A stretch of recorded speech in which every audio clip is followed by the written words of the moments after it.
Hello बच्चों, आपका S2 में स्वागत है। मैं आपका टीचर धीरज कुमार। मैंने अपना बीटेक NIT श्रीनगर से किया है और अब तक 25,000 बच्चों को पढ़ा चुका हूँ। लगभग 15 सालों से मैं पढ़ा रहा हूँ। बहुत सारे मेरे बच्चे इस समय IIT से या NIT से बीटेक कंप्लीट कर चुके हैं या बीटेक कर रहे हैं। अगली बारी है आपकी। आज आपको हम लोग मैथमेटिक्स शुरू करते हैं। एंजॉय करिए। Thank you. हम लोग स्ट्रेट लाइन देख रहे थे और स्ट्रेट लाइन में एंगल निकालना सीख गए थे, दो लाइन के बीच का एंगल। आज हम लोग आगे उसमें प्रोसीड करते हैं। Distance of A point from A line. किसी पॉइंट का लाइन से डिस्टेंस कैसे निकालते हैं, होता क्या है, पहले इसको समझते हैं। अगर एक लाइन अगर आपको गिवन रहे और किसी पॉइंट से इसका डिस्टेंस निकालना हो, तो अगर क्वेश्चन में सिर्फ इतना लिखा है कि distance of line from point, तो हमेशा परपेंडिकुलर डिस्टेंस निकालते हैं। किसी भी लाइन से पॉइंट का डिस्टेंस क्या निकालते हैं, परपेंडिकुलर। अगर कुछ नहीं लिखा है तब हम लोग हमेशा परपेंडिकुलर निकालते हैं। तो कुल मिला के इसमें लेंथ ऑफ परपेंडिकुलर का फॉर्मूला आपको पढ़ना है। एक लाइन अगर है ax + by + c = 0, किसी पॉइंट x1 y1 से अगर परपेंडिकुलर ड्रॉप करेंगे लाइन के ऊपर, तो ये जो लेंथ है, मान लो ये a है, ये b है, तो AB जो है AB, ये L मान लो है यहां से यहां तक, तो L का जो वैल्यू होता है वो होता है पॉइंट को लाइन में सेटिस्फाई करा के मॉड ले लो, ax1 + by1 + c का मॉड, नीचे अंडर रूट में a² + b²। ये सर होता है आपका लेंथ ऑफ परपेंडिकुलर का फार्मूला। लेंथ ऑफ परपेंडिकुलर का फार्मूला में क्या करते हैं, पॉइंट को लाइन में सेटिस्फाई करा के मॉड लो और नीचे अंडर रूट में x के कोफिशिएंट का स्क्वायर प्लस y के कोफिशिएंट का स्क्वायर। याद रखिएगा ये फार्मूला, ठीक है सर। अब कभी कभी ओरिजिन से डिस्टेंस निकालना होता है किसी लाइन का, तो वो भी हम लोग देख लेते हैं। अगर मान लो एक लाइन रहे ax + by + c = 0, इसका आपको ओरिजिन से परपेंडिकुलर डिस्टेंस निकालना हो, तो ओरिजिन मतलब एक पॉइंट ही है और कोई बड़ी बात नहीं है। तो इसमें पॉइंट को रखेंगे तो क्या देगा, मॉड c और नीचे अंडर रूट a² + b²। ये किसी लाइन का ओरिजिन से लेंथ ऑफ परपेंडिकुलर का फॉर्मूला होता है, ठीक है सर। उम्मीद करते हैं पहले भी आप लोग पढ़े होंगे, ये 9, 10 से ही पढ़ते आ रहे हैं हम लोग, लेंथ ऑफ परपेंडिकुलर क्या होता है। ठीक, आगे बढ़ते हैं। Foot of perpendicular and image of A point. किसी भी पॉइंट से अगर लाइन पे परपेंडिकुलर डालते हैं तो जिस पॉइंट पे वो परपेंडिकुलर ड्रॉप होता है उसे बोलते हैं फुट ऑफ परपेंडिकुलर। और इमेज, जैसे ये लाइन है, यहां से परपेंडिकुलर ड्रॉप किए तो ये पॉइंट तो फुट ऑफ परपेंडिकुलर कहलाएगा। और इस लाइन का, अगर लाइन के रेस्पेक्ट में इस पॉइंट का इमेज निकालना है, तो जितना आगे उतना पीछे जाके इमेज इसका बनता है। जैसे मान लो ये पॉइंट है तो इसका इमेज क्या बनेगा, ये बनेगा, जितना आगे उतना पीछे। तो सबसे पहले फुट ऑफ परपेंडिकुलर के विषय में सीखेंगे। एक लाइन है ax + by + c, किसी पॉइंट से परपेंडिकुलर ड्रॉप करेंगे, x1 y1 मान लो पॉइंट है, तो ये फुट ऑफ परपेंडिकुलर कहलाता है, अल्फा बीटा। और मान लो जितना आगे उतना पीछे, ये वाला जो पॉइंट होगा ये फुट ऑफ परपेंडिकुलर कहलाएगा और ये इमेज कहलाएगा, ये होगा इमेज ऑफ पॉइंट। मान लो ये गामा डेल्टा है, तो हमें अल्फा बीटा का वैल्यू बताना है और गामा डेल्टा का वैल्यू बताना है कि क्या आएगा। ठीक, क्या किए हैं, x1 y1 कोई पॉइंट से लाइन पे परपेंडिकुलर ड्रॉप किए हैं। जिस पॉइंट पे परपेंडिकुलर ड्रॉप होगा उस पॉइंट को कहते हैं फुट ऑफ परपेंडिकुलर, और जितना आगे उतना पीछे, और ये 90 डिग्री। कभी कभी लोग, जैसे एक बार स्टेटमेंट वाले सवाल में आ गया था कि जितना ये है उतना ये है, तो ये पॉइंट इसका इमेज होगा, नहीं होगा। इमेज के लिए परपेंडिकुलर होना जरूरी है, जितना आगे उतना पीछे। जो बोल रहे हैं साहब ये 90 डिग्री हो। हम लोग हमेशा मानते हैं कि जो लाइट जल रहा है ये ऊपर से लाइट जल रहा है, ऊपर से, जब भी इमेज निकालते हैं तो अगर पॉइंट का अगर इमेज निकालना है तो जितना ऊपर उतना नीचे, लेकिन ये ऊपर से लाइट पड़ रहा है ये मान के निकालेंगे, मतलब परपेंडिकुलर ही होता है। तो जैसे इस समय देखो ये 90 है, जितना ऊपर उतना नीचे, मतलब ये दोनों तो बराबर है, और ये 90 पे देखो है, तब ये इमेज होगा, ये वाला इमेज नहीं होगा। बात समझ गए। तो इसके लिए भी बहुत ही सटीक एक तरीका होता है निकालने का, फुट ऑफ परपेंडिकुलर और इमेज। बहुत ही आसान तरीका है, ध्यान से अगर आप सीखेंगे तुरंत समझ जाएंगे, हमेशा याद रहेगा। सुनो, अगर इस पॉइंट को आपको अल्फा बीटा को निकालना है तो सीखो, देखो ध्यान से कंसंट्रेट होगे। अल्फा में से इसको घटाओ, alpha minus x1 upon x का कोफिशिएंट a, फिर beta minus y1 upon b, beta minus y1 upon b बराबर माइनस साइन से ये पॉइंट करा दो सेटिस्फाई, तो ax1 by1 प्लस c, नीचे x के कोफिशिएंट का स्क्वायर y के कोफिशिएंट का स्क्वायर। यहां से जो अल्फा बीटा आता है, यहां से जो अल्फा बीटा आता है ये होता है फुट ऑफ परपेंडिकुलर। तो आसानी से निकल जाएगा, हम लोग इतना लिख के छोड़ते हैं, इन दोनों को बराबर करोगे अल्फा आ जाएगा, इन दोनों को बराबर करेंगे बीटा आ जाएगा। तो यहां से आपको foot of perpendicular alpha beta मिल जाएगा। फिर से सीखो एक बार ध्यान से, क्या बताए हैं, इसमें से इसको घटाओ, नीचे a, फिर बीटा में से y1 को घटाओ, नीचे b, माइनस साइन से ये पॉइंट सेटिस्फाई कराओ, अपॉन नीचे a square plus b square. ये फॉर्मूला होता है फुट ऑफ परपेंडिकुलर का। अच्छा, इमेज के लिए क्या करते हैं, थोड़ा सा बस अंतर होता है। अंतर देखो क्या है, इस पॉइंट का और इस पॉइंट का मिडिल पॉइंट ये है, तो जहां पे पहले हम लोग a लिख रहे थे वहां 2a लिख दो, और जहां b लिख रहे थे वहां 2b, बस इतना अंतर कर दो, इमेज आ जाएगा। मतलब इमेज अगर आपको निकालना है गामा और डेल्टा, तो फॉर्मूला होगा gamma minus x1 upon 2a, फिर delta minus y1 upon 2b, minus ये वाला point satisfy ax1 by1 plus c, नीचे a square plus b square. यहां से जो गामा डेल्टा आएगा ये इमेज देगा आपको।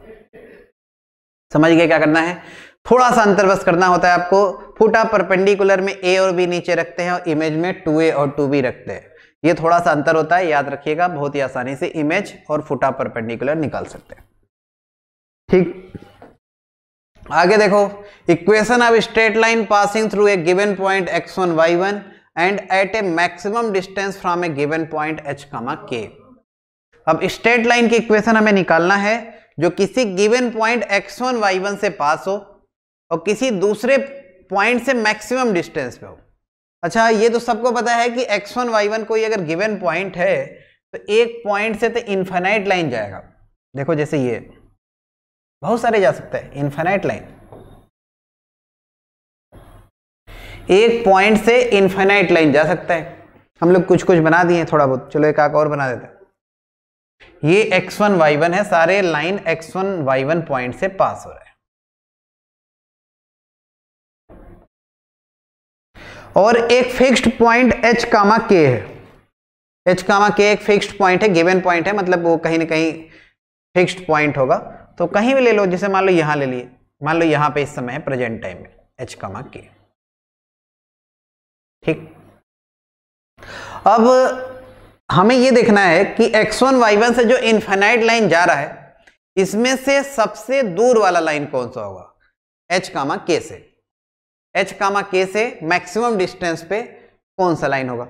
तो जैसे कोई सोचा कि यार ये लाइन अगर मैक्सिमम है तब तो ये देखो इतना ही डिस्टेंस पे भाई कहाँ से मैक्सिमम हो जाएगा। अच्छा, कोई सोचा अगर ये है तो किसी भी पॉइंट का लाइन से फिर से बोलना है परपेंडिकुलर डिस्टेंस देखना है, तो हर एक लाइन में परपेंडिकुलर ड्रॉप करके सोचो कौन सा लाइन सबसे दूर हो सकता है। तो अगर ये सोचेंगे तो ये इतना हुआ। अच्छा, यहां मान लो कोई सोचा ये लाइन सबसे दूर होगा तो इसका परपेंडिकुलर डिस्टेंस देखो ये हुआ। अच्छा, कोई सोचे कि यार अगर ये लाइन सबसे दूर हुआ ये वाला, तो यहां से परपेंडिकुलर ड्रॉप करेंगे तो ये डिस्टेंस मान लो कुछ मिला आपको, इस लाइन का मान लो कुछ मिला ये वाला। अच्छा, यहां से मान लो परपेंडिकुलर ड्रॉप किए ये मिला। देख लो इधर जब हम लोग इसके करीब बढ़ेंगे तो ये डिस्टेंस कुछ बढ़ता जाएगा। देखो ये वाला जो लाइन है ये डिस्टेंस हुआ। अगर हम लोग ये लाइन लें, ये वाला, मतलब अगर परपेंडिकुलर ड्रॉप करें और जिस पॉइंट से पास हो, अगर फुट ऑफ परपेंडिकुलर उसी पॉइंट पे अगर ड्रॉप होगा तो वो लाइन सबसे दूर होगा, क्योंकि परपेंडिकुलर डिस्टेंस उससे ज्यादा किसी भी लाइन का नहीं आएगा।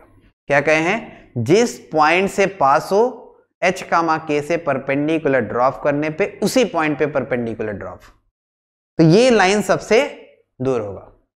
तो आगे से आप याद रखिएगा, अभी तो आपको फिगर बना के दिखाए हैं, आगे से याद रखिएगा कि अगर ऐसा कहीं लिखा है कि किसी पॉइंट से कोई लाइन जा रहा है और किसी दूसरे पॉइंट से मैक्सिमम डिस्टेंस पे है, तो क्या जाता है, जिससे पास हो उसको फुट आप परपेंडिकुलर बना दो। कहां से परपेंडिकुलर ड्रॉप करने से, जिससे डिस्टेंस आपको लेना है। तो मतलब कुल मिला के अब करेक्ट फिगर हम ड्रॉ कर रहे हैं, हमें बस ये निकालना है x1 y1 से जा रहा है लाइन h, k से मैक्सिमम डिस्टेंस पे, तो अगर परपेंडिकुलर ड्रॉप x1 y1 पे हुई होगा तभी ये लाइन सबसे दूर होगा। ठीक है सर। तो इस केस में आपको इस लाइन का इक्वेशन बताना है, तो आसानी से बता सकते हैं, इसका स्लोप पता है k minus Y one h minus x1, इसका स्लोप भी आपको पता ही है, उल्टा करके माइनस लगा दो, minus h minus x1 upon k minus y one. Point पता है, स्लोप पता है, लाइन का इक्वेशन आसानी से लिख सकते हैं, y माइनस वाई1 बराबर m x माइनस x1। ये आपका जो हमें लाइन चाहिए उसका इक्वेशन होगा। समझ गए? क्या बताएं, अगर ये लैंग्वेज किसी क्वेश्चन में लिखा है कि किसी पॉइंट से कोई लाइन जा रहा है और किसी दूसरे पॉइंट से मैक्सिमम डिस्टेंस पे है, तो इस केस में जिससे पास होता है वो अगर फुट आप परपेंडिकुलर हो जाएगा तभी ये डिस्टेंस मैक्सिमम होगा। सिंपल सा बात है, थोड़ा सा भी इसको दिमाग ये समझ सकता है कि यार अगर परपेंडिकुलर उस पॉइंट पे नहीं ड्रॉप होगा तो कहीं दूसरी जगह ड्रॉप होगा, तो दूसरी जगह ड्रॉप होगा तो कुछ कम ही आएगा ना यार इससे। अगर परपेंडिकुलर यहां पे ड्रॉप होगा तब ये सबसे ज्यादा आएगा, और कहीं ड्रॉप होगा तो कुछ कम आएगा इससे। तो मैक्सिमम डिस्टेंस यही होता है कि जिससे पास हो वो बन जाए फुट आप परपेंडिकुलर h, k से परपेंडिकुलर ड्रॉप करने पे। कभी कभी आपसे ऐसे भी पूछेगा कि यार किसी पॉइंट से कोई लाइन जा रहा है और किसी दूसरे पॉइंट से मैक्सिमम डिस्टेंस पे है, तो बताओ वो मैक्सिमम डिस्टेंस क्या होगा। तो मैक्सिमम डिस्टेंस इन दोनों पॉइंट के बीच का डिस्टेंस ही होगा, h, k और x1 y1 दोनों पॉइंट के बीच का डिस्टेंस निकाल लो, वही मैक्सिमम डिस्टेंस होगा। समझ गए बात पूरा? नेक्स्ट करते हैं हम लोग एरिया ऑफ पैरेललोग्राम। इसको थोड़ा समझते हैं कि किसी पैरेललोग्राम का एरिया कैसे निकालेंगे। एक मान लो पैरेललोग्राम है, इस तरह मान लो फिगर है उसका ABCD।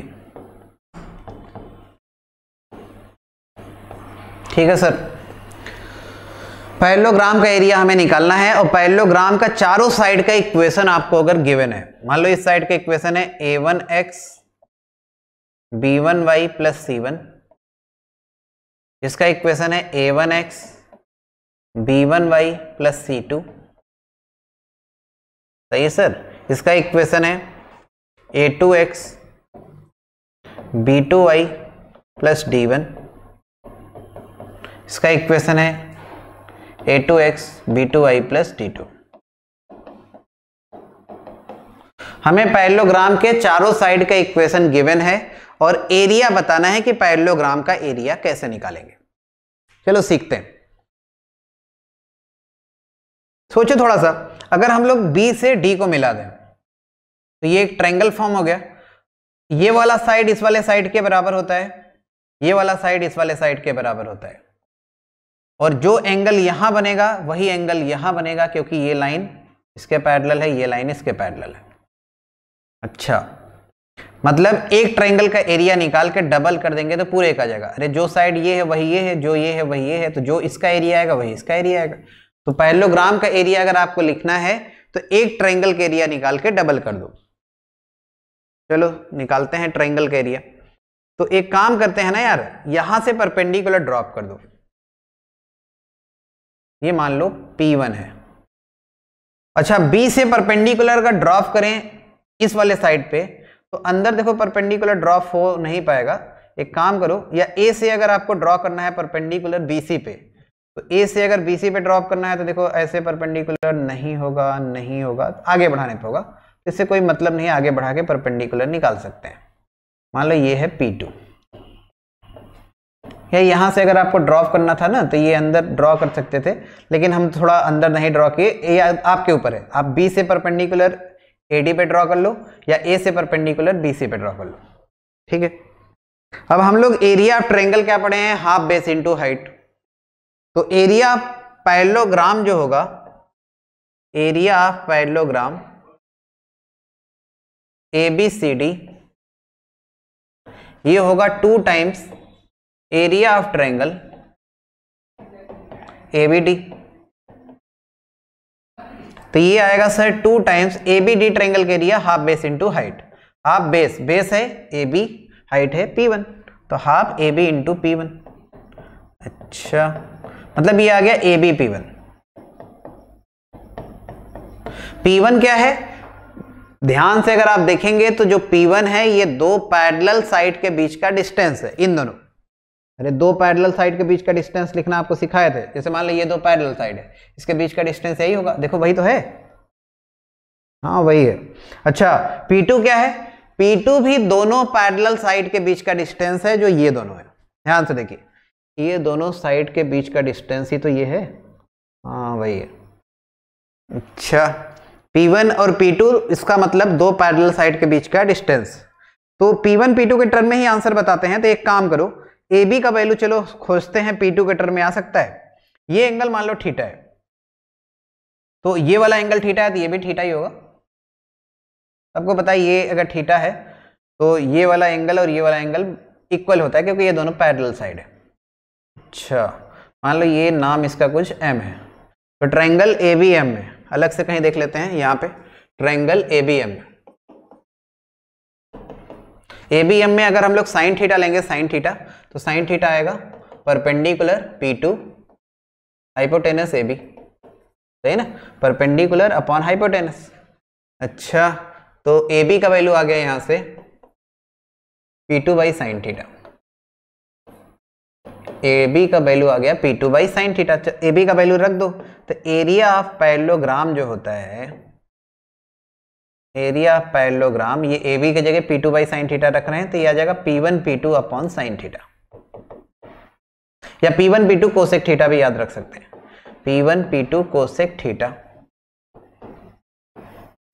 और कभी भी अगर रोम्बस का केस रहेगा, in case of rhombus, in case of rhombus P1 और P2 बराबर होता है। तो याद रखिएगा, रोम्बस में P1 बराबर P2, और मान लो ये P है, तो एरिया ऑफ रोम्बस होता है P square cosec theta. Area of rhombus ये हो जाएगा P1 P2 दोनों P रख दो, तो P स्क्वायर कोसेक थीटा। ठीक, अब इसको देख के कुछ लोग को लग रहा होगा कि यार ये तो फार्मूला कुछ और लिखे हैं और बता अंडे के बंडे कुछ और रहे हैं। अरे ये बेसिक फार्मूला है P1 P2 कोसेक थीटा। अगर कहीं भी पैरेललोग्राम का एरिया लिखना है तो P1 P2 कोसेक थीटा से निकालते हैं। अब बात ये होता है कि P1 P2 कोसेक थीटा का वैल्यू रख के फिर ये आएगा, फाइनल रिजल्ट ये लिखा है। P1 क्या बताया है, P1 आपको बताया है इन दोनों पैरेलल साइड के बीच का डिस्टेंस। P2 क्या बताया है, इन दोनों पैरेलल साइड के बीच का डिस्टेंस। तो P1 P2 पहले निकालो, और कोसेक थीटा कैसे आएगा, देखो इस लाइन का स्लोप पता है, अरे स्लोप पता है, देखो -A1/B1, इस लाइन का भी स्लोप पता है, 2 लाइन का स्लोप पता है, तो एंगल वाले फॉर्मूला से tan थीटा आगे हम लोग निकालते हैं, M1 - M2 जो पिछले क्लास में पढ़े थे, 1 + M1 M2। फिर अगर tan थीटा आ जाएगा तो कोसेक थीटा आ जाएगा। कैसे, अरे tan थीटा पता है तो परपेंडिकुलर अपॉन बेस पता है, हाइपोटेनस खोज के कोसेक थीटा निकाल लेंगे।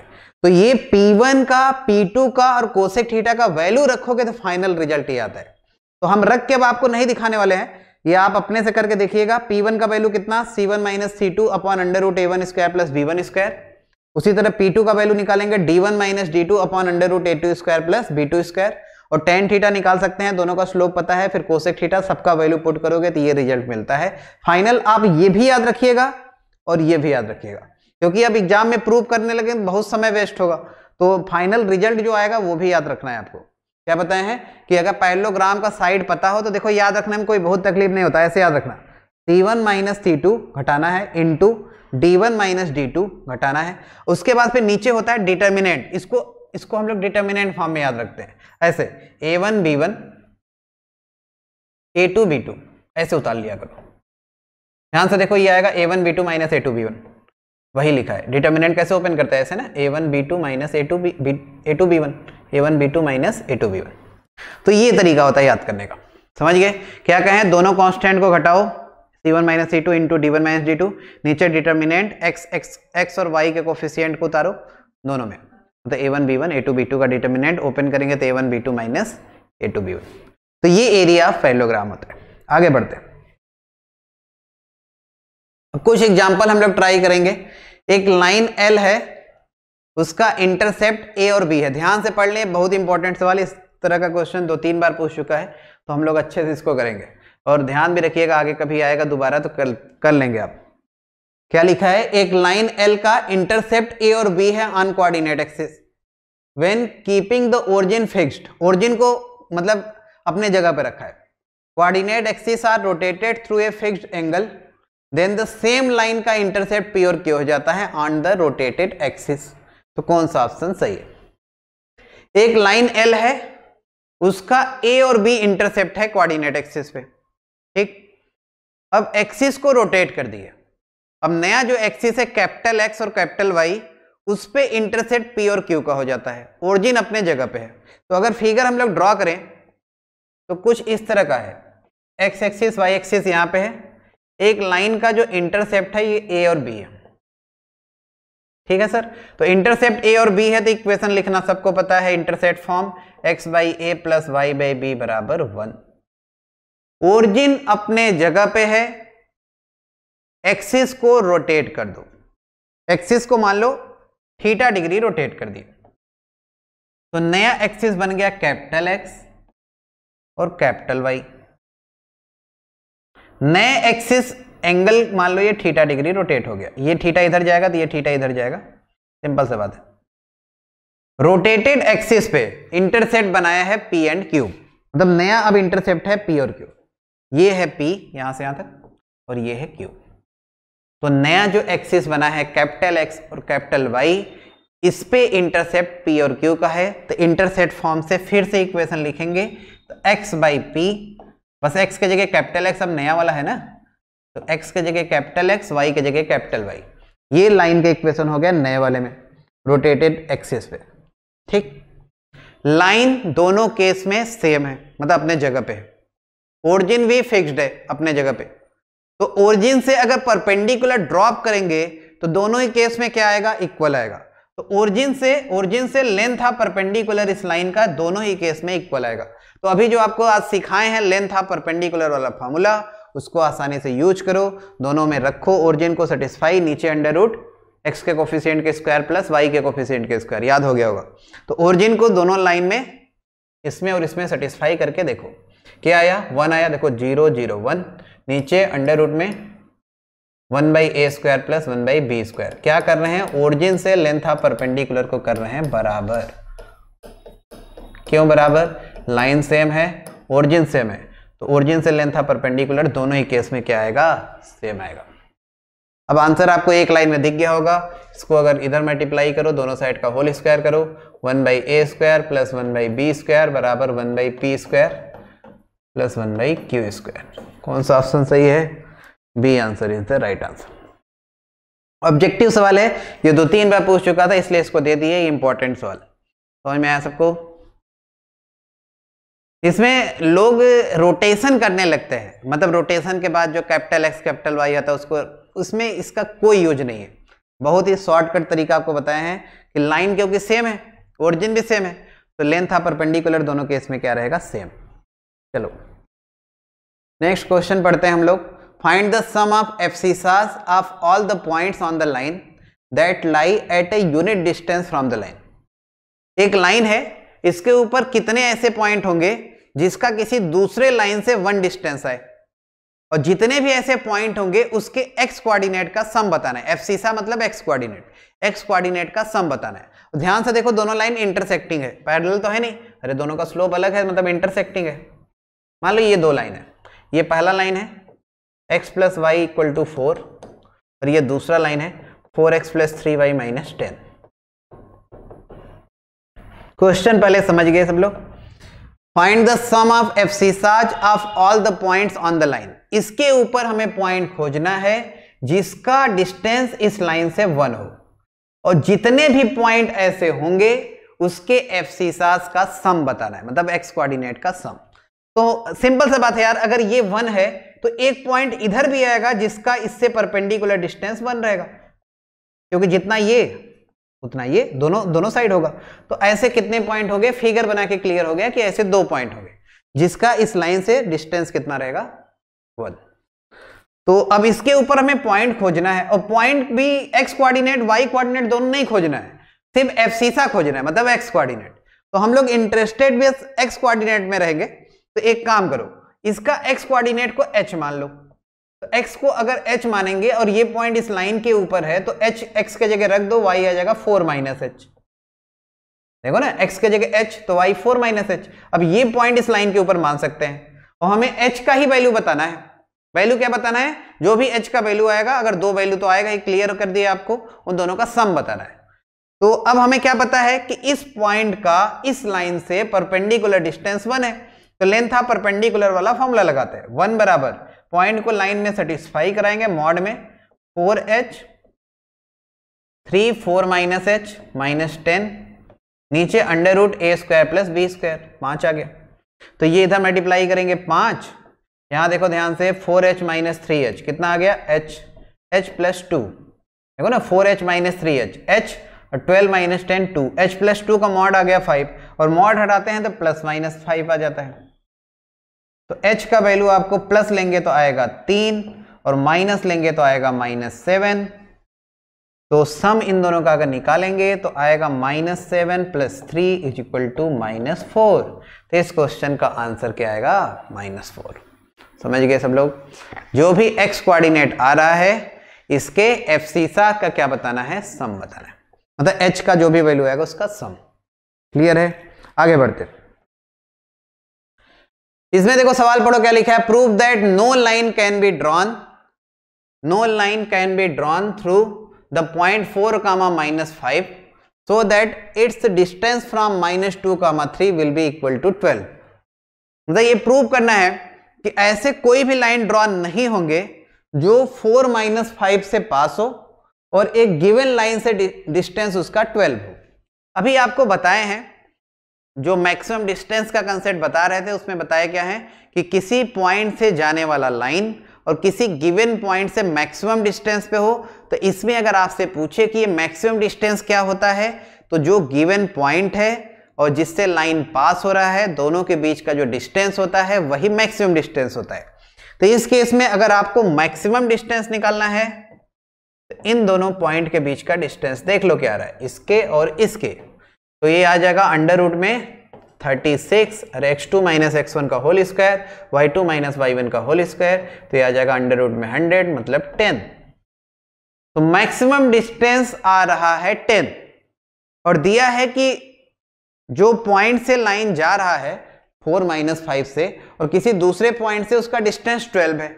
अब स्वयं विचार करो भाई कि अगर मैक्सिमम डिस्टेंस 10 आ रहा है, तो 12 डिस्टेंस वाले पॉइंट कैसे हो सकते हैं, या 12 डिस्टेंस वाले लाइन कैसे हो सकते हैं? खुद ही सोचो। मतलब ऐसा कोई पॉइंट नहीं मिलेगा लाइन के ऊपर जिसका इस पॉइंट से डिस्टेंस कितना हो, 12। और दूसरा बात, लाइन पॉसिबल ही नहीं होगा जब मैक्सिमम डिस्टेंस से ज्यादा नहीं पॉसिबल है, तो कोई लाइन ऐसा पॉसिबल नहीं होगा। यही इसमें प्रूव करना है कि कोई भी लाइन ऐसा नहीं होगा जो 4 - 5 से पास हो और इससे 12 डिस्टेंस पे हो। जब मैक्सिमम डिस्टेंस 10 आ गया, 12 कहां से होगा? समझ गए सब लोग? इसमें बस आपको लिखना है, मतलब अगर प्रूव करना है ना विधिवत, तो इसमें आपको लिखना है बस कि यार मैक्सिमम डिस्टेंस 10 आ रहा है तो 12 पॉसिबल नहीं है, खत्म हो जाए सवाल, प्रूव हो गया। आगे बढ़ते। नेक्स्ट हम लोग देखेंगे equation of straight line in parametric form. Equation of straight line parametric form में क्या होता है?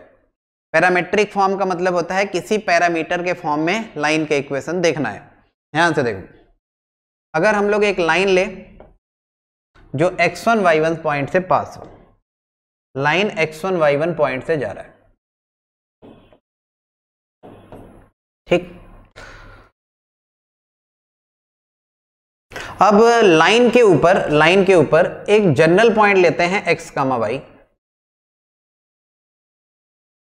और ये हमें पता है यार कि लाइन x एक्सिस से थीटा एंगल बना रहा है, मतलब इसका स्लोप पता है tan theta.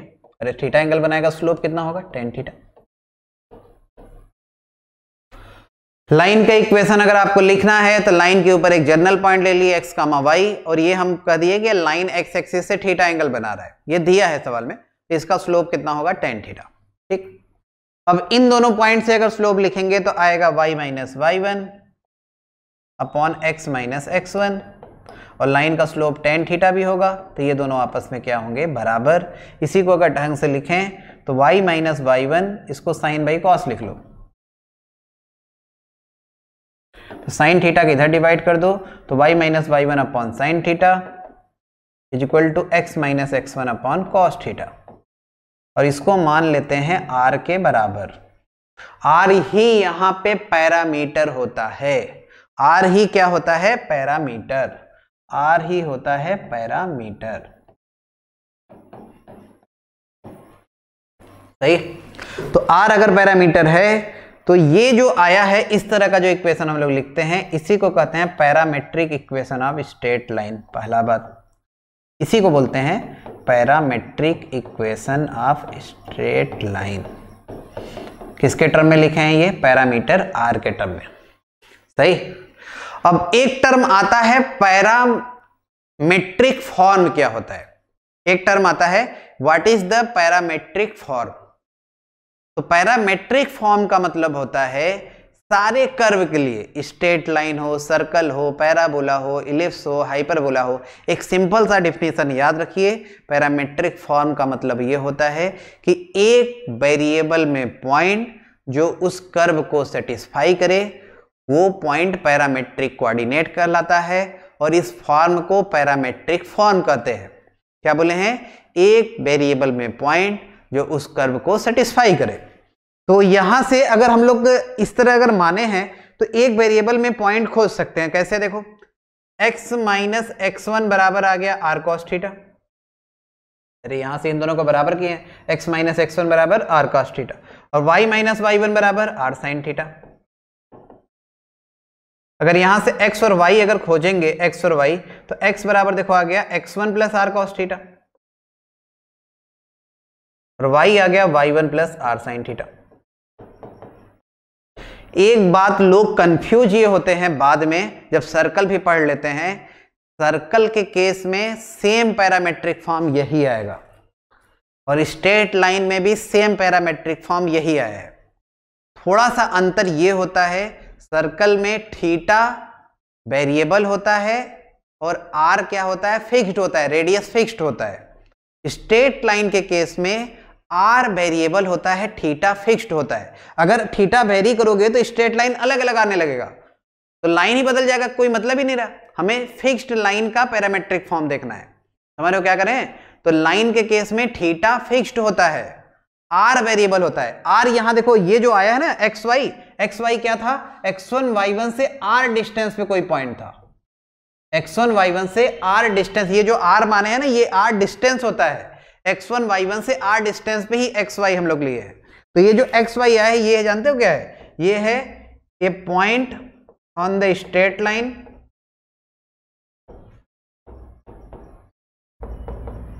Eight a distance of r from x1 y1 से r डिस्टेंस पे अगर लाइन पे आपको कोई पॉइंट लिखना हो तो वो होता है x1 plus r cos theta, y1 plus r sin theta, सही है ना। ये अगर आपको देखना है कि ये xy आखिर ये क्यों आया, तो कोई बड़ी बात नहीं है। देखो ये एंगल अगर थीटा है तो ये भी थीटा होगा, तो ये हो गया r cos थीटा और ये हो गया r sin थीटा। तो ध्यान से देखिए इस पॉइंट का x कोऑर्डिनेट, यहां तक कितना x कोऑर्डिनेट x1, और यहां तक अगर देखना है तो ये कितना r cos थीटा, तो इसका x कोऑर्डिनेट आ गया x1 plus r cos theta. यहां तक y1 है और प्लस r sin थीटा जोड़ दो तो y आ गया। वही मैं बताने का कोशिश कर रहा हूं, यहां क्या है, r x1 y1 से डिस्टेंस है, समझ रहे हो ना, r क्या है, x1 y1 से डिस्टेंस है, किसी डिस्टेंस पे जो पॉइंट लिखना है वो r है। अच्छा अब कोई सोचे कि r यहाँ वेरिएबल कैसे है, अरे यार देखो x1 y1 तो एक फिक्स्ड पॉइंट है ना, यहां से r डिस्टेंस यहां भी जा सकते हैं, यहां भी जा सकते हैं, यहां भी जा सकते हैं, यहां भी आ सकते हैं, यहां भी आ सकते हैं। तो x1 y1 से r डिस्टेंस हम लोग ऊपर और नीचे कहीं भी आ सकते हैं, इसीलिए r अलग अलग r के लिए अलग अलग लाइन के ऊपर पॉइंट आता जाएगा। तो r यहां पे वेरी कर सकता है, लेकिन लाइन तो फिक्स्ड है तो थीटा क्या रहेगा, फिक्स्ड रहेगा। यही थोड़ा सा अंतर कर दोगे सर्कल का पैरामेट्रिक फॉर्म बन जाएगा। थीटा को वेरिएबल रखो और r को फिक्स्ड कर दो। देखो ध्यान से स्क्वायर करके अगर जोड़ो सर्कल का इक्वेशन देगा, x माइनस x1 का होल स्क्वायर, इन दोनों को स्क्वायर करके जोड़ रहे हैं, y माइनस y1 का whole square is equal to r square. सही। अब एक बात और समझो, कुछ लोग को दिमाग में ये चल रहा होगा कि यार नीचे भी आ सकते हैं ऊपर भी जा सकते हैं, तो नीचे वाले में क्या होगा? ध्यान से देखिए, अगर r डिस्टेंस नीचे आए होते तो अब जो पहले x1 था, यहां से यहां तक x1 था, अब ये r cos थीटा है, ये वाला कितना है r cos थीटा, अगर r नीचे आए होते तो इस पॉइंट का कोऑर्डिनेट लिखना है तो x1 में से इतना घटाना होगा ना यार, तो नीचे वाले पॉइंट में माइनस हो जाता है, ऊपर वाले पॉइंट में प्लस हो जाता है। अगर आपको कोई पॉइंट दिया रहे x1, y1 लाइन के ऊपर, यहां से कहे कि r डिस्टेंस पे पॉइंट लिखो, अगर ऐसा बोला है कि x1, y1 से r डिस्टेंस पर लाइन के ऊपर पॉइंट लिखो, तो अब सवाल वाला ये नहीं बोला है कि ऊपर जाना है कि नीचे जाना है, तो हम लोग r इस पॉइंट से ऊपर भी जा सकते हैं, r नीचे भी जा सकते हैं, तो ऊपर वाले में प्लस लेना, नीचे वाले में माइनस, सिंपल सा कंसेप्ट। तो यहां हम लोग प्लस माइनस लिख देते हैं। प्लस माइनस क्यों लिखे समझ गए? क्योंकि अगर x1, y1 से ऊपर पॉइंट रहेगा तो हम लोग प्लस लेंगे, नीचे रहेगा तो माइनस लेंगे। और एक बात और समझ लो, अगर क्लियर नहीं है कि ऊपर है कि नीचे है या कुछ नहीं लिखा है, तो इन जनरल हम लोग प्लस लेके करते हैं, और r अगर निकालना है प्लस लेके निकालो, जो आना होगा आ जाएगा। जैसे मान लो r निकालना है, आ गया 5, तो और ऊपर लेके हम लोग किए थे, सही है। अगर मान लो r आ गया -5, इसका मतलब ऊपर लेके किए थे तो वो गलत है, r निगेटिव तभी आता है जब पॉइंट नीचे हो। क्लियर हो गया सबको? यहां तक नोट कर लें। पैरामेट्रिक फॉर्म का यूज बहुत होता है भाई, कहीं लिखा नहीं रहेगा सवाल में कि पैरामेट्रिक फॉर्म से आप करें, लेकिन अपने से इसका यूज बहुत जगह कर सकते हैं। अगर किसी क्वेश्चन में ये बात लिखा है कि किसी पॉइंट से किसी डिस्टेंस पे पॉइंट लेना है, तुरंत दिमाग में स्ट्राइक करना चाहिए कि यार ये तो पैरामेट्रिक फॉर्म से करेंगे तो आसान हो जाएगा। कहीं भी अगर आपको लिखा मिला कि x1, y1 से किसी पॉइंट से किसी डिस्टेंस पे दूसरा पॉइंट है, तुरंत लिखा करो x1 plus r cos theta, y1 plus r sin theta. और मान लो बोल दिया कि हाँ यार नीचे है तो माइनस ले लो, x1 minus r cos theta, y1 minus r sin theta. उम्मीद करते हैं सबको इतना क्लियर हो गया होगा। आगे बढ़ते हैं। अब जो बात अभी हम लोग बताए हैं इसी का थोड़ा यूज करते हैं एग्जाम्पल से। जैसे पहला सवाल आपके सामने रहा, the distance of line from the point 4,1 measured along the direction whose slope is -2। अभी थोड़ा देर पहले आपको बता रहे थे कि किसी लाइन का पॉइंट से डिस्टेंस कभी भी निकालना हो तो परपेंडिकुलर निकालते हैं, अगर कुछ मेंशन नहीं है तो। लेकिन इस सवाल में देखो एक मेंशन किया है यार कि डिस्टेंस ऑफ लाइन बताओ इस पॉइंट से, लेकिन कहा है कि कैसे मेजर करना है। देखो पढ़ो ध्यान से, measured along the direction whose slope is -2, मतलब परपेंडिकुलर डिस्टेंस मेजर नहीं करना है। ये सवाल वाले ने लिख दिया है कि परपेंडिकुलर डिस्टेंस मत मेजर करो, तुम उस लाइन के अलोंग मेजर करो जिसका स्लोप -2 है। अगर फिगर हम लोग ड्रॉ करें तो एक लाइन है x + y - 8, इसका एक पॉइंट 4,1 से डिस्टेंस निकालना है। मान लो ये 4,1 है, 4,1 से इस लाइन का डिस्टेंस निकालना है।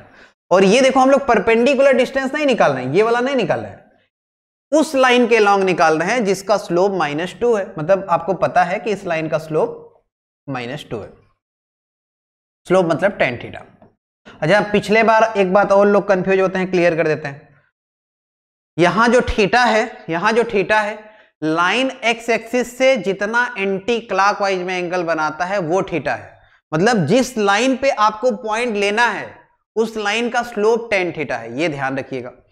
मतलब जिस लाइन पर पॉइंट लेना है उसका स्लोप क्या है, देखो लिखा भी है tan थीटा है। अच्छा, थीटा कहां से कहां तक होता है? 0 से पाई, ये सब स्लोप जब पढ़ा रहे थे बताए थे, 0 से पाई तक होता है थीटा। ठीक, तो 0 से पाई में 2 क्वाड्रेंट कवर होगा, फर्स्ट क्वाड्रेंट और सेकंड क्वाड्रेंट। अरे 0 से 90 तक फर्स्ट और 90 से 180 तक सेकंड। तो फर्स्ट क्वाड्रेंट में अगर मान लो कभी tan थीटा पॉजिटिव है तो इसका मतलब पॉजिटिव तभी आता है जब थीटा 0 से 90 में रहा हो। अरे 0 से 90 में tan पॉजिटिव होता है, तो 0 से 90 मतलब फर्स्ट क्वाड्रेंट, तो साइन और कॉस भी फर्स्ट क्वाड्रेंट में पॉजिटिव होता है। तो साइन का और कॉस का दोनों का वैल्यू पॉजिटिव लेना। ठीक है सर। और कभी मान लो अगर tan थीटा निगेटिव दे दिया, निगेटिव का मतलब होता है कि 90 से ज्यादा एंगल रहा होगा और 180 से कम।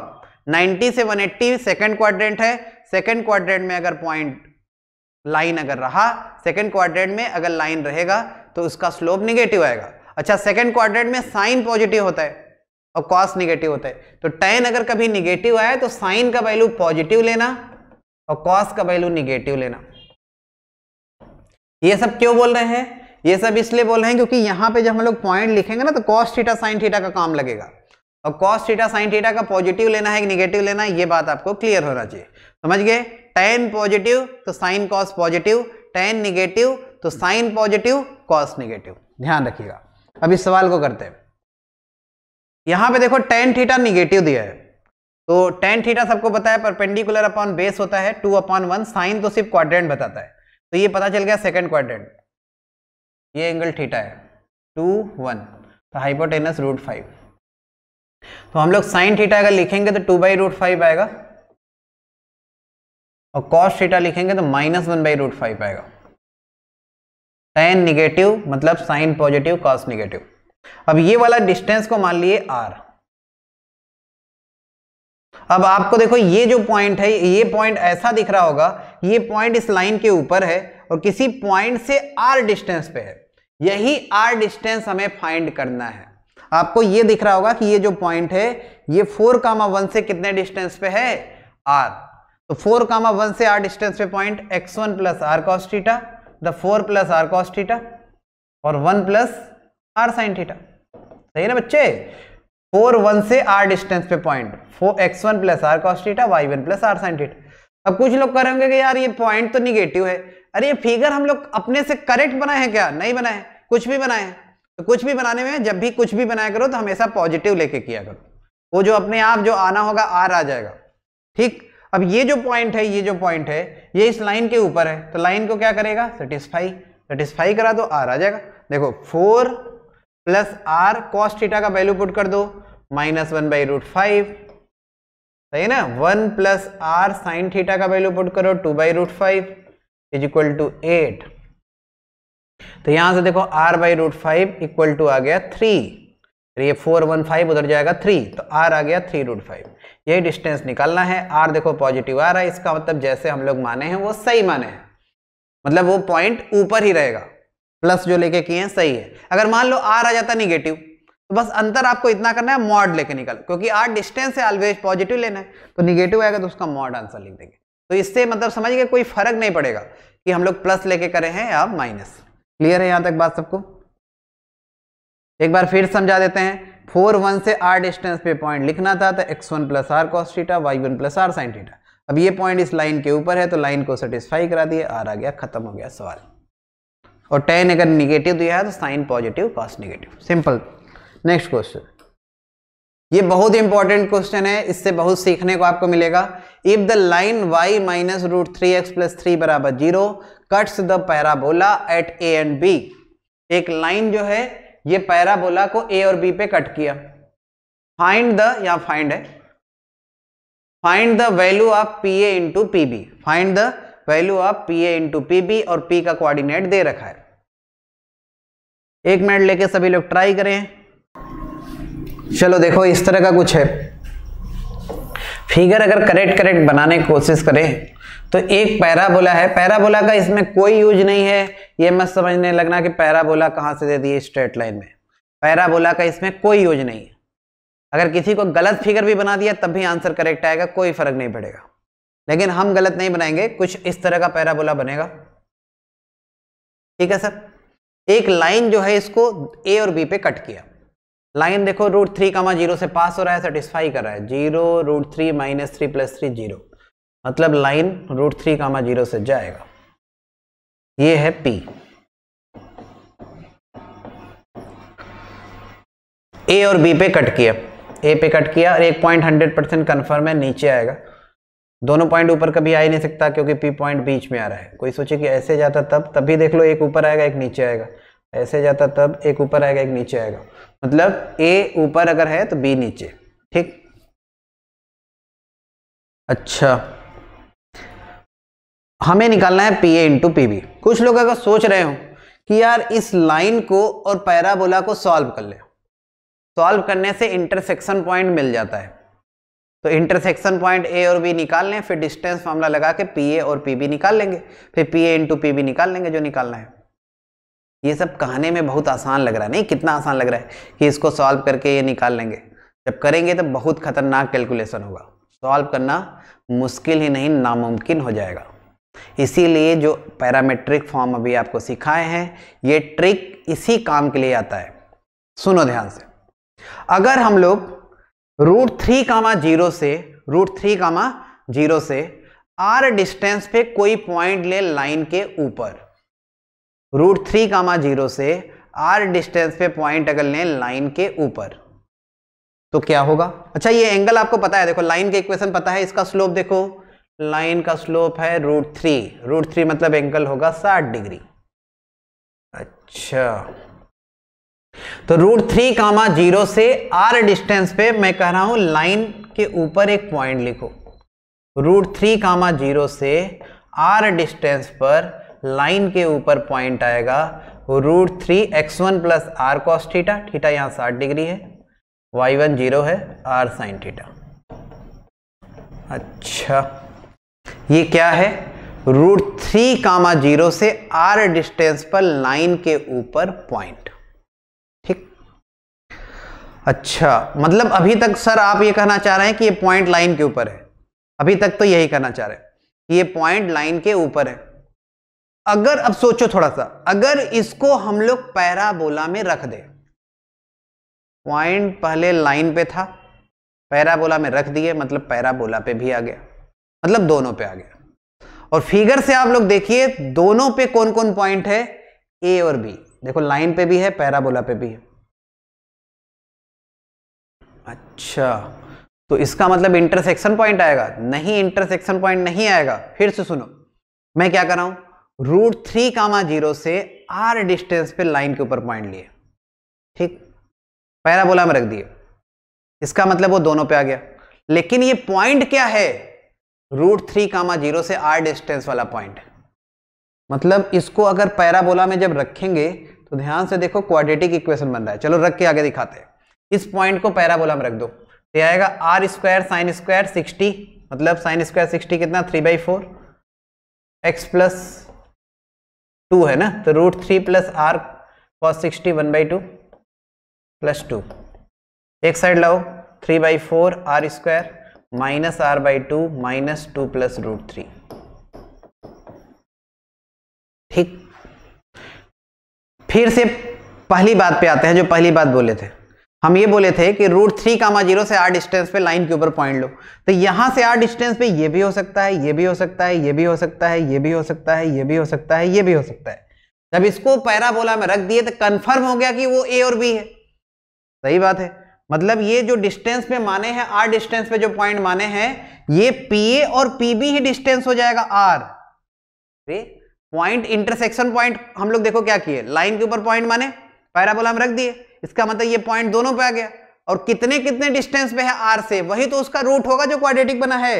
यहां r क्या था, यहां r √3, 0 से किसी डिस्टेंस पे लाइन के ऊपर पॉइंट था, तो ये तो कंफर्म हो गया कि दोनों पे लाइन और पैराबोला पे पॉइंट a और b है। तो कितने कितने डिस्टेंस पे, वही तो इस इक्वेशन का रूट होगा। तो कितने डिस्टेंस पे है, a है pa डिस्टेंस पे और b है pb डिस्टेंस पे। और ये कंफर्म यार कि जब कंफर्म हो कि हाँ एक ऊपर है दूसरा नीचे है, तो एक में प्लस लिया करो, नीचे वाले में माइनस, तो इसका जो रूट होगा वो pa और -pb होगा। इस इक्वेशन का जो रूट होगा pa एंड -pb। सही है, बात बहुत इंपॉर्टेंट है, ये आपको एक समझ में आना चाहिए। √3, 0 से r डिस्टेंस पे पॉइंट पहले लिए थे हम लोग लाइन पे, पैराबोला में रख दिए, मतलब दोनों पे आ गया। क्यों रखें, क्योंकि देखो r यहां भी हो सकता है, यहां भी हो सकता है, ये भी तो हो सकता है ना यार। तो जब हम लोग ये मान के कर रहे हैं कि ये वाला पॉइंट है, a के लिए कितने डिस्टेंस पे है pa और b के लिए कितने डिस्टेंस पे है pb, तो r में देखो क्वाड्रेटिक बना, तो क्वाड्रेटिक के दो रूट होने चाहिए, और होना भी चाहिए थे क्योंकि दो जगह इंटरसेक्ट कर रहा है, तो एक रूट pa हो जाएगा, नीचे वाले में -pb। अब हम लोग प्रोडक्ट ऑफ रूट निकाल लेंगे, pa into -pb, product of root कितना होता है c/a, तो c/a करेंगे तो आ जाएगा माइनस में 2 + √3 अपॉन 3/4, माइनस माइनस प्लस हो जाएगा, यहाँ से pa और pb का वैल्यू बता सकते हैं कितना, 4 2 + √3 अपॉन 3। क्लियर है सबको?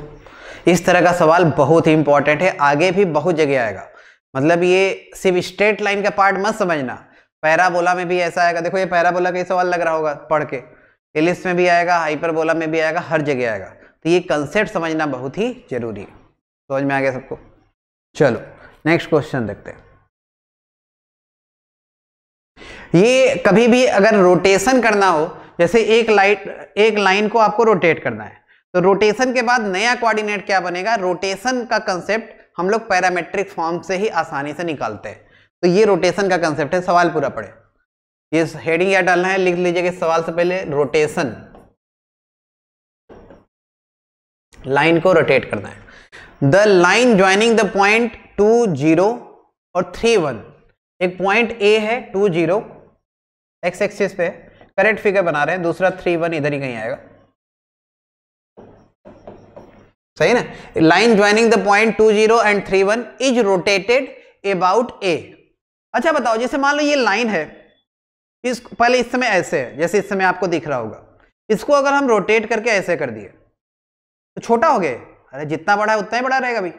रोटेशन से लेंथ नहीं बदलता है, रोटेशन से कोऑर्डिनेट बदलता है पॉइंट का, लेकिन उसका लंबाई वही रहेगा। तो क्या कह रहा है देखो, the line joining the point A 2, 0 और B 3, 1 is rotated about A in anti clockwise direction through an angle 15 degree. मतलब इसको 15 डिग्री रोटेट कर दो। इसको कितना रोटेट करना है, 15 डिग्री। अच्छा पहले ये एंगल देख लेते हैं हम लोग, क्योंकि इसका जरूरत पड़ेगा। हाँ स्लोप इसका देखो, स्लोप है y2 माइनस y1, 1 माइनस 0 और 3 माइनस 2, 1, मतलब tan थीटा 1 आ रहा है, तो थीटा कितना 45। तो ये एंगल तो सर 45 हो गया। अच्छा find the equation of the line in new position, मतलब नए पोजीशन में, रोटेशन के बाद नया पोजीशन देखो ये हो गया। तो लाइन की इक्वेशन तो आसानी से बता सकते हो। ये बताओ एक्स एक्सिस से कितना एंगल बनाया टोटल, ये 45 प्लस 15 60 डिग्री, तो स्लोप हो जाएगा tan 60। अब पॉइंट पता है किससे पास हो रहा है, तो इक्वेशन आसानी से लिख सकते हैं y minus 0 slope tan 60 x minus 2, tan 60 √3 होता है। ठीक, ये आ गया लाइन का इक्वेशन। आगे देखो एक क्वेश्चन और है, if B goes to C, B कहां पहुंच गया रोटेशन के बाद, C पे, तो उसका कोऑर्डिनेट क्या होगा C का, ये बताना है। तो अभी आपको बताए हैं रोटेशन से लेंथ नहीं बदलता, रोटेशन से लेंथ चेंज नहीं होगा। तो इसका लेंथ देखो कितना है, इसका लेंथ है √3 माइनस 2 का होल स्क्वायर मतलब 1, 1 माइनस 0 का होल स्क्वायर 1 मतलब √2। अच्छा इसका लेंथ है √2, तो इसका लेंथ भी होगा √2। अब C पॉइंट देखिए क्या है, 2, 0 से r डिस्टेंस पे पॉइंट है।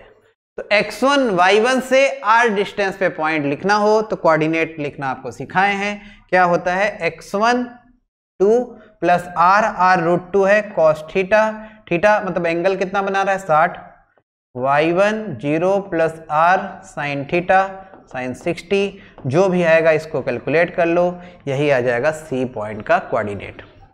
ठीक है, क्लियर है सबको? तो कभी भी अगर आपको रोटेशन करना है, रोटेशन, तो रोटेशन में एक बात का ध्यान रखिएगा कि लेंथ नहीं बदलेगा, पहला बात। और दूसरा बात, रोटेशन के बाद नया जब कोऑर्डिनेट खोजना हो तो हमेशा पैरामेट्रिक फॉर्म का यूज करना आसानी से हो जाएगा। तो आज हम लोग इतना कंसेप्ट सीखें, इतना बहुत है, आज इतना ही करेंगे, फिर बाकी हम लोग नेक्स्ट क्लास में आगे प्रोसीड करेंगे। Thank you very much, thank you. On is to on, study is always on. Concepts के बेहतर रियलाइजेशन के लिए इस टू ऑन पर बने रहिए।